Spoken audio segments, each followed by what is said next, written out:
Okay, hello guys. Gumawa ako ng comparison ng tatlong MDL na galing sa Z.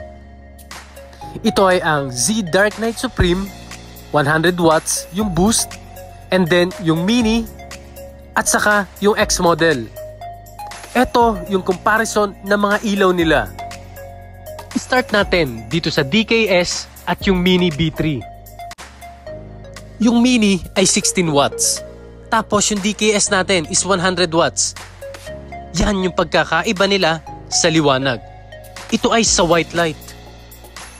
At ito naman yung diferensya nila sa yellow light. Makikita nyo, ibang-iba talaga ang 100 watts compared sa 16 watts. At ito naman yung mixed light nila. Mas malapad ng konti yung Mini. Pero sa tingkad at sa liwanag, nangingibabaw ang DKS. Ito naman yung light comparison ng X model na 20 watts versus DKS na 100 watts. Yan yung pagkakaiba nila sa liwanag. Yan ay sa white light. Napapansin nyo ba? Medyo yellowish yung corners o yung paligid ng X model compared sa DKS na puting-puti. Ito naman po yung comparison ng yellow light. X model ulit yung nasa ibabaw at DKS yung nasa ilalim.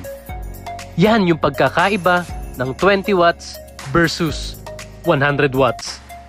Sa lapad at sa laki, iba talaga ang 100 watts. Dahil sa ilaw, kitang-kita naman, sobrang tingkad nito, sobrang lakas ng intensity.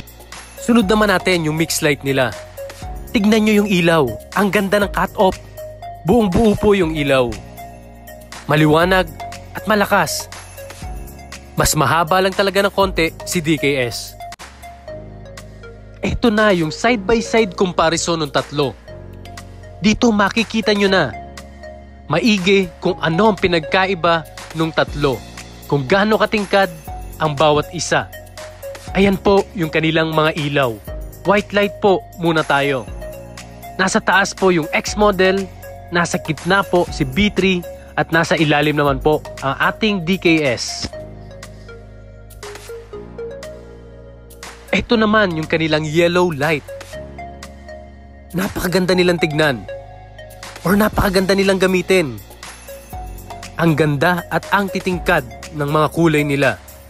Lalo na talaga pagdating sa yellow light.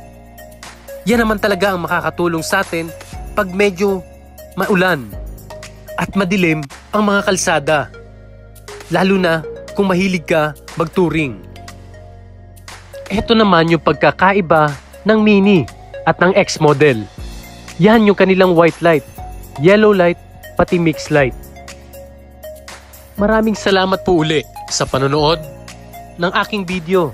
Sana po huwag po kayo magsawang sumuporta. Kaya please like, share, at subscribe na din po. Makakatulong po sa akin yan na palaguin yung aking channel. Maraming salamat po. God bless po at ride safe sa inyong lahat.